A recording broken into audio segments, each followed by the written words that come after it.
Hello. So today we will be talking about Opamp non-idealities that mostly affect the performance of our circuit that we should be careful when we are designing an Opamp circuit. We are basically going to start. So let's say Opamp non-idealities. And the first one that we are going to talk about it is the DC offset. What do we mean by this DC offset? So the DC offset basically, if we assume that for our op-amp circuit that looks like this. So this is V out, this is VN1 on, this is VN2. So ideally V out again equals to the open loop gain or the gain of this op-amp with VN1 minus VN2. So if VN1 equals to VN2, then we expect that V out should also equal to 0 in this case, because the voltage difference between the two inputs is 0. So we expect that the output will also be 0. However, due to the DC offset, basically what happens, the output is not 0 in this case. So it causes V out not equal to 0 when both inputs are equal. So why is this happening? So basically due to some mismatches between in the internal circuitry of this op-amp, so in the time when we fabricate those devices, due to the error in the manufacturing process, even a tiny error will cause this mismatch between those two input sides. So there happens to be a small voltage difference between them. And this usually we represent it like this.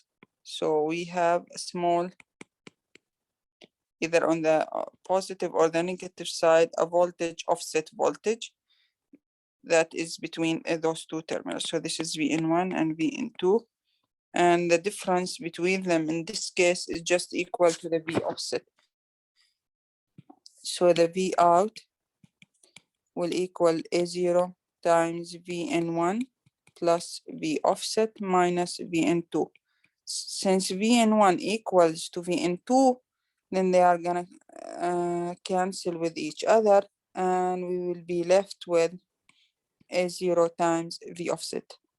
That's why the output voltage is not 0. And you can see something is also, we should notice that the offset itself is getting amplified by the gain of the op-amp. So even if the offset is a small value, however, after being multiplied with the gain of the amplifier, it's going to increase at the output. And that's something totally undesirable. So we should be careful from this, because the offset will limit the maximum value of the input signal that we can handle without going our amplifier into saturation region. So let's take an example. Assume I have this circuit, a cascade. This is the V input. And I have here a non-inverting amplifier followed by another non-inverting amplifier.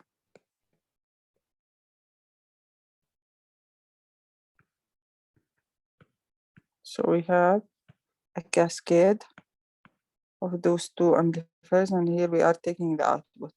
The input basically here is coming from a microphone, and the target total gain, so the total gain of this circuit is 10 to power 4. So to that we can amplify very low sounds in the micro volts range. So what happens if the op-amp, first op-amp has an offset voltage of 2 millivolt? What is going to happen at the circuit? Assume we have a supply voltage of uh, plus minus 3 volts, let's say. Okay, so this is desired to have a gain of 10 to power 4, which is meaning this is going to have 100 gain, and this second stage will also provide a gain of 100. Now the first offset basically is going to be multiplied with the gain of the first stage. So the value of the offset here will become amplified. So 2 millivolt will be multiplied with the gain of 100. It will become 200 millivolt here. Now this 200 millivolt will also be amplified when another 100, causing the output voltage to become 20 volt, which means that the output is basically saturating. This is exceeding the supply voltage of our amplifier. So therefore, the offset here is very bad to the circuit, and it causes it to saturate. Okay. Now I can basically show you this during the simulation process. So let me share if I can share my screen here. Okay, so now what we are showing here, the same circuit, 2 stages. However, this is an inverting 2 stages. Each one of them is providing a gain of 100, the ratio of minus R1 over R6 here. So it's minus 100, and here another minus 100. And I have an input signal of 5 microvolt at a frequency of 1K. And then basically when you right click on this op-amp, you get an option. So here, assuming that we don't have any offset, VOS here is the offset, so 0 offset I am setting here. And for the second one, we also have a 0 offset. Okay, let's run our circuit. Okay, so now if I just zoom in, these are the input is very low. In the green, or I think blue, the green signal is the input, and it's very low in the micro. The V and 002 is basically the output of the first stage, and the red is the output of the next stage. So that looks fine. And what happens if now I add a small offset here, let's say 2 millivolt. So what is going to happen? Let's run the circuit again and see what's going to happen.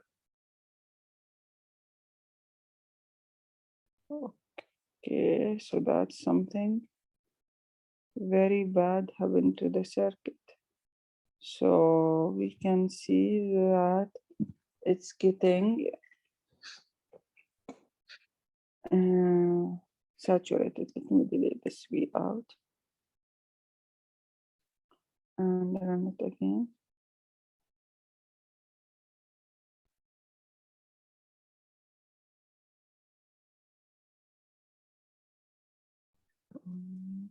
Okay, why this? You can't see the output. Let's see.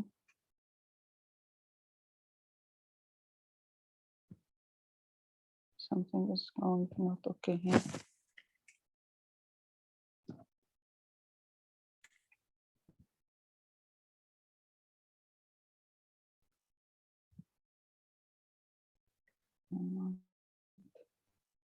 To make them all on the same screen so they can be visible. Okay. let's see. You can see now the output here of the first stage is at 200 millivolt, and the output is completely saturated. So that's beyond the range. It's going to the supply voltage, the final output, if I just pull it out here.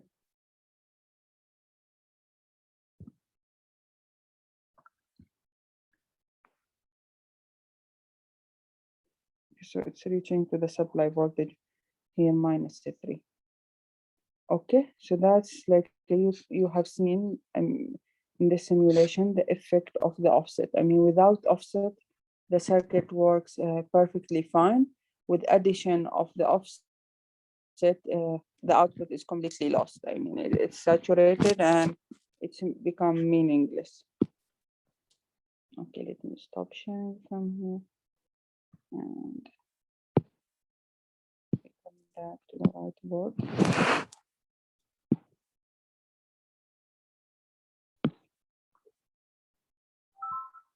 Okay, now what we should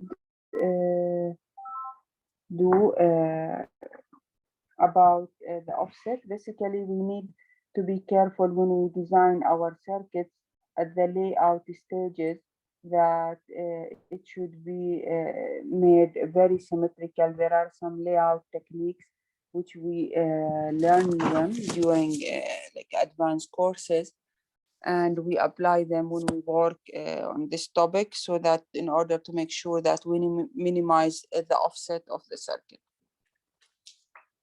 Now, another thing that we basically want to consider is when we have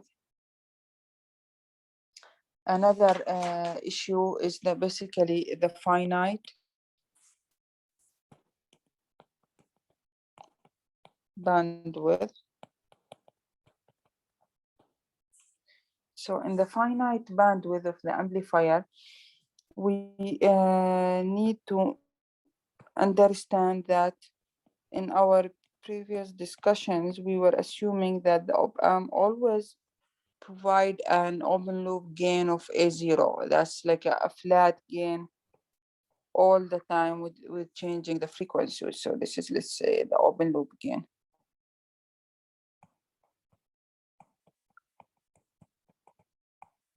Okay, however, this is not the reality. In the reality, we at least have one pole in the transfer characteristics of this op-amp formed from the internal circuitry of the op-amp. So if we assume one dominant pole, means one main pole on the op-amp and the other is at a very high frequency, means one dominant pole means that there is only one pole at low frequencies, and the remaining, they are at very high frequencies and they are not affecting us. So if we take this model for simplicity and we assume a one pole system, then our gain of the amplifier will be modeled by this. So this is the V output over Vn1 minus Vn2. Okay, so this is going to be the dominant pole approximation of our transfer function. Now, what is this omega 1? Is basically the bandwidth of our amplifier. So this is the pole of our op-amp. And it's basically given by 2 pi f1, and f1 or fb, whichever you want to call it, is the bandwidth. So fb is the bandwidth of our amplifier or op-amp circuit here. Okay, we have also an important term that you learned about is the called omega u, or unity gain frequency, which is basically the frequency at which our gain become 0 dB, which means it's equal to 1.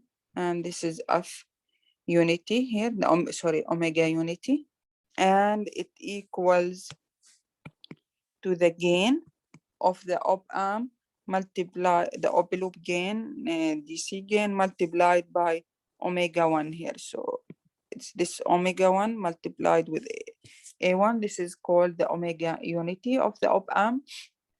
Now, this is, let's say, a trademark or a feature of any op-amp design that you, so always say what is the gain bandwidth. So this is the same as the gain bandwidth product. So this is the gain and this is the bandwidth their product. It's a unity gain frequency. So the same name for the same thing. So this is also called unity gain frequency. It's also called gain bandwidth product. Like it has this symbol as well, GBW. Okay, so now changing the open loop gain from A0 to considering this model here will have changes or on consequences on the closed loop gain of the amplifier. Okay. So now if I just want to take the example of non-inverting amplifier.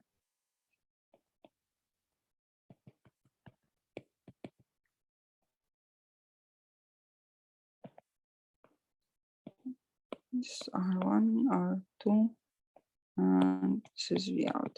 So now this has become an A0 over 1 plus S over omega 1.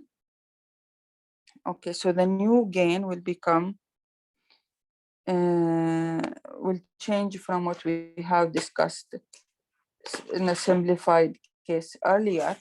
And it is basically going to be affected by this. So we need to remember the general rule that V out is equal to the gain A0 divided by 1 plus S omega 0 times Vn1 minus Vn2.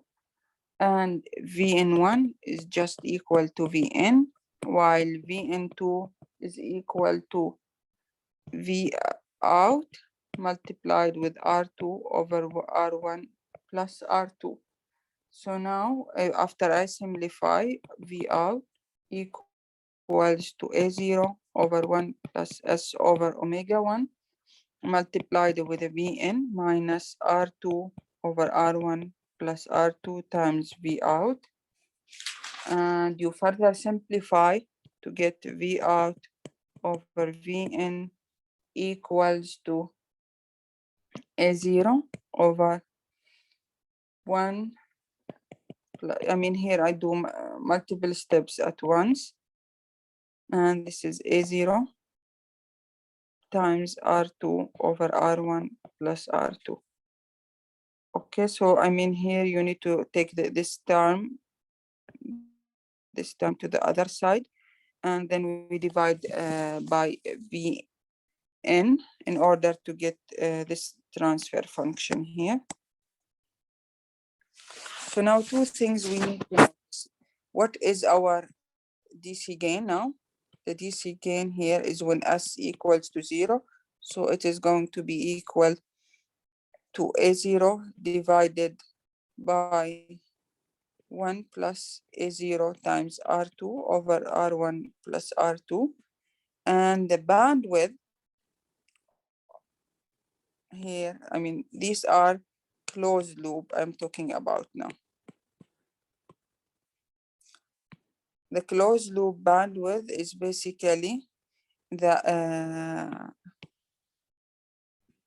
pole here, which is when S, I mean, I need to equate S, what is S here, that will make this term 0. So the omega 1 here will be equal to 1 plus A0 times R2 over R1 plus R2 times our omega 1. Let's say this is, let's call it closed loop. Omega P closed loop. Now, two very nice and interesting things here. Now, this is the DC gain has changed from being just an A0 in the open loop. Here in the open loop, the gain is just A0, while the bandwidth is omega 1. So it has changed, the DC gain and has been reduced by a factor of 1 plus A0 times R2 over R1 plus R2, while the bandwidth has been increased by this same factor. So in this case, now the new gain has been changed from originally it was A0. Now it becomes A0 divided by 1 plus A0 times R2 over R1 plus R2. And the bandwidth has become omega 1 times 1 plus A0 times R2 over R1 plus R2. So by the same factor, which the closed loop gain has been reduced by, it's the same factor where the bandwidth has been increased. So therefore, the gain bandwidth product remains the same in the open loop and in the closed loop.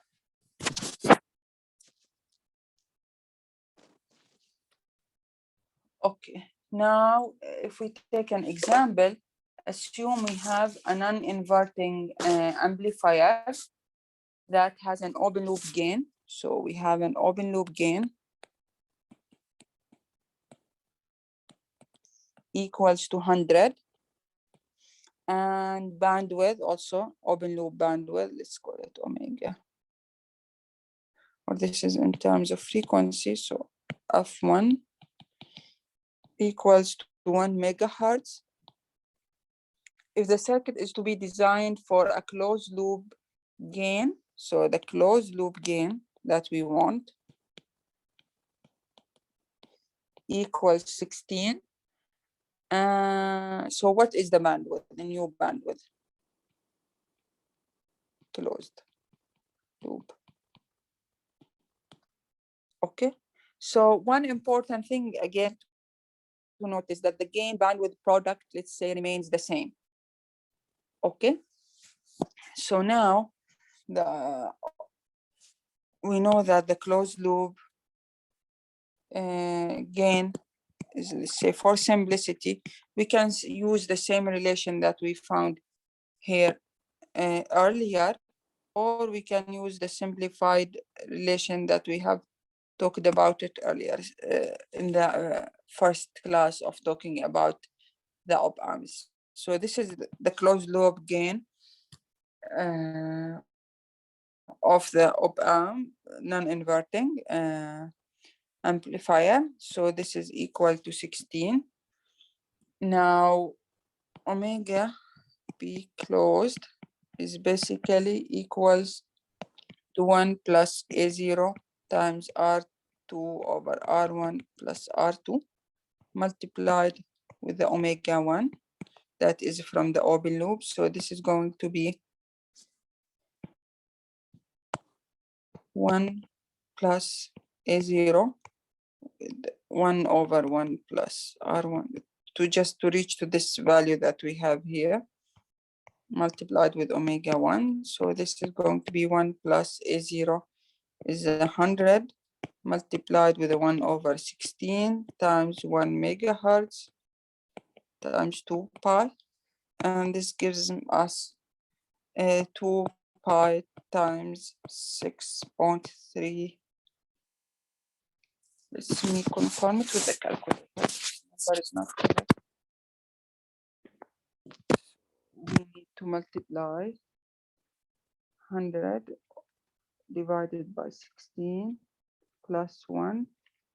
This is basically 7.25. 7.25 megahertz.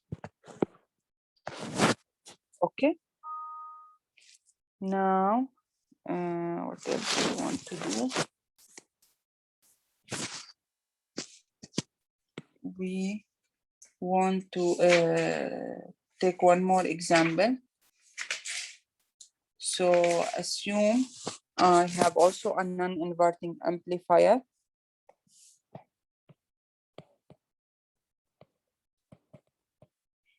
that we want basically to have a bandwidth of 100 megahertz and gain equals 4. Now, since I'm talking about non-inverting amplifier, it means that I'm talking, these are specification of a closed loop amplifier, because non-inverting, it has a feedback around it. The open loop gain is not called a non-inverting alone. It's just an open loop amplifier. Okay, so I have two op-amp specifications. One having an A0 of 1000, while the bandwidth is just 50 hertz. The second B is basically when A0 equals 500, while bandwidth is 1 megahertz. So the question is asking which one of those is going to work for me to give me the non-inverting amplifier specifications that we want here. Again, we need to remember that the gain bandwidth product remains the same in the open loop and in the closed loop. So let's, based on what we just did in the previous example, so 1 plus R1 over R2 is equal to 4. So now the closed loop bandwidth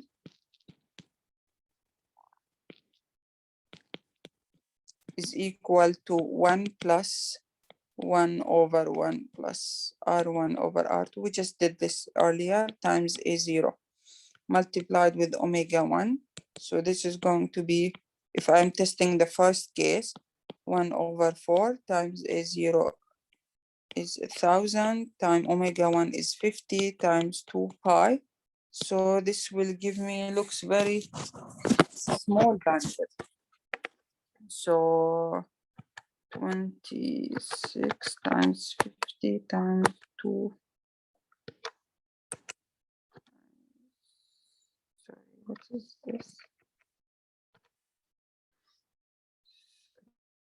And 2 times pi times this 6.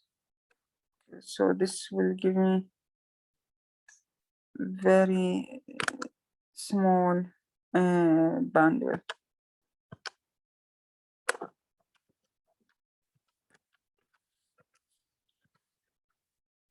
So it's around, if I'm not mistaken with my calculations, 78 kilohertz.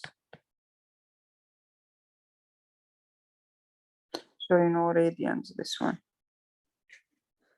So let's say I want in hertz divided by 2 divided by 5. So this gives us around F, this should not be omega, F B will equals to 12.55 kilohertz, which is very small compared to my target of 100 megahertz. Now let's try the same on the other one, 1 plus 1 over 4 again multiplied with 500 multiplied with 1 megahertz. So 500 again with 2 pi times, divided by 4 plus 1 multiplied with 1 megahertz.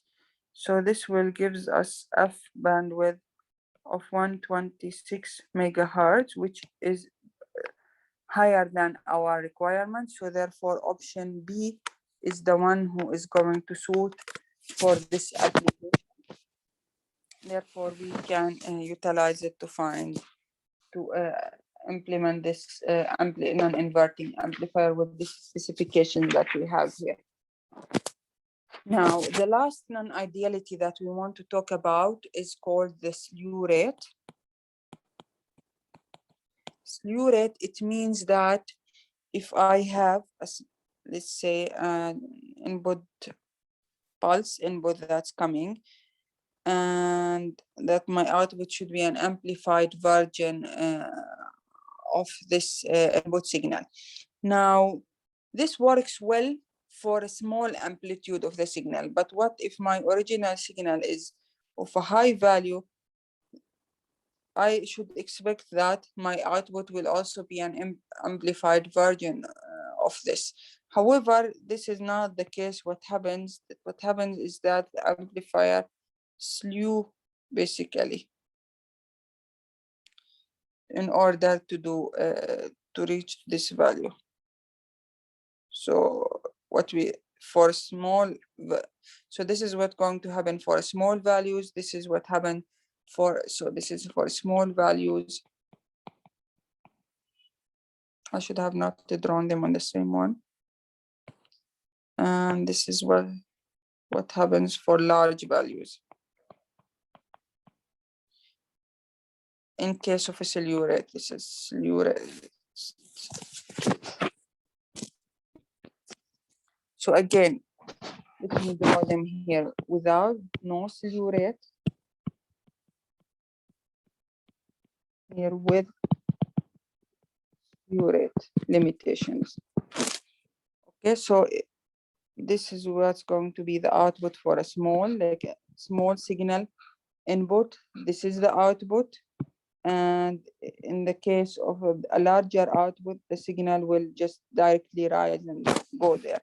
Now, in the case of a slew rate for a small signal, it looks like this. And for a large signal, it will also look something like this. So it will, this behavior here, that it does not jump directly to a higher values, it takes longer time to reach, is called the slew rate limitation.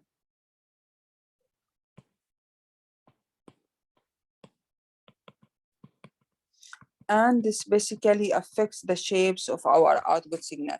So if our input signal is a sinusoidal signal with the slew rate limitation, it's almost going to become like a triangular wave if it is very badly affected by the slew rate. And this will also set a limit on how much frequency we can have for our output signal. Why? Because this slew rate basically is equal to the slope of our output signal. So assuming my input signal is an A, or let's call it sine omega t, so it's a sinusoidal signal. The output signal should also be an amplified version of this. And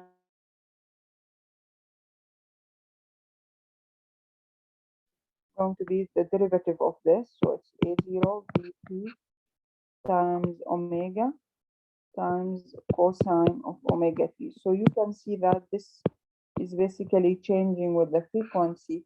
So we have a certain limitation on the maximum frequency that we can have.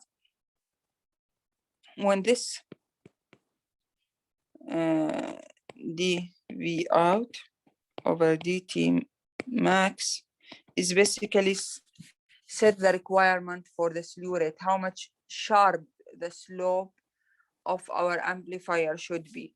So when this cosine is basically this happen at when cosine omega t is equal to 1, so we have a maximum, let's say, slew rate limitation of equal to the maximum this amplitude.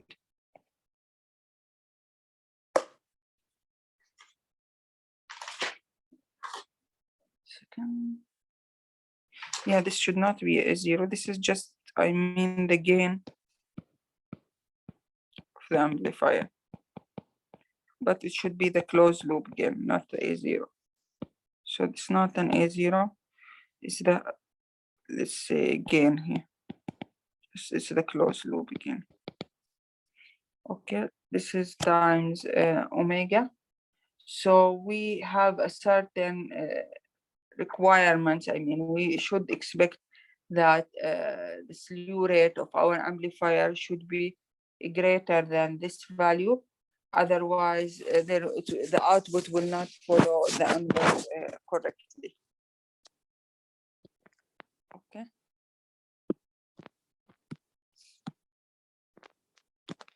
Now I just want to show you this in the simulation. Let me take this out. Close this. Let's open simulation. Okay, I'm closing this one. So now I want to run basically my this signal. I have again an inverting amplifier, and I want to run it at 1 kilohertz signal. And look at the input and the output. So let's run it for 1 millisecond. 1 milli will just give me a 1 sample. 0 and 0.1. And we just run it. So this is the V output. This is the V input. And I just want to add, okay. Sorry, why the gain here? The gain is not, let's have a gain of -1.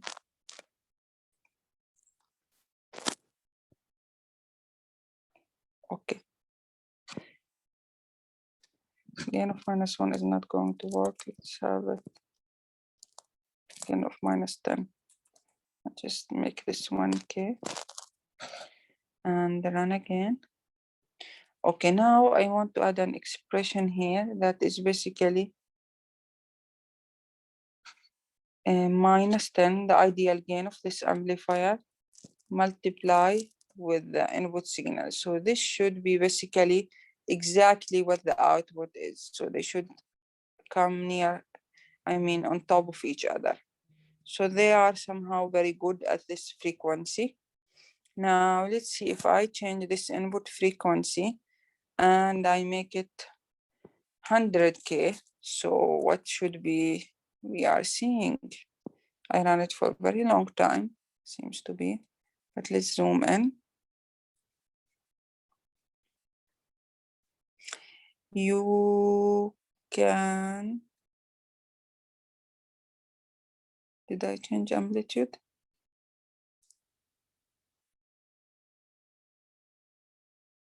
No, but you can see now that too much bad behavior, let's call it output, is happening. I mean, the output is not following the input. So let's just see a middle frequency, let's say 10K, and hit the run. So let's see what's happening here. You can see now the output is not exactly as what we expect because of this slew rate limitation as well. Now, if I increase it further, it's 8, and we hit the run button, and then we zoom in. You can see it's further deviating from being. Now, if I increase it maybe furthermore, it will not become a sinusoidal. It will try become almost like a triangular wave. Ideally, I mean, this is what it's expected to be. Let's see, will this be the case? I should have reduced the time of running the simulation because the frequency has become large now.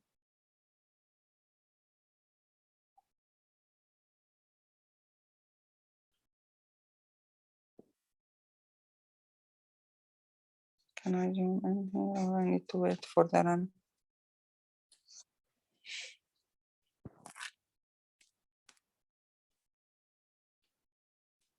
It's going to take time. How to close this? Okay, let's run 4.1 millisecond. I just want to see get an idea of what's happening. Okay, now let's see again the output and the input. And then we just multiply this times -10.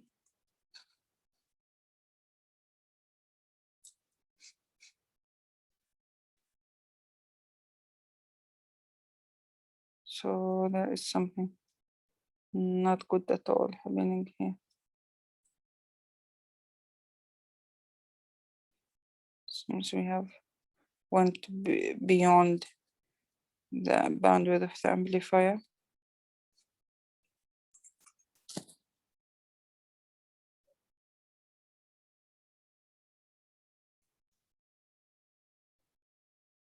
Yeah, but I mean, seems to be too high, beyond the bandwidth.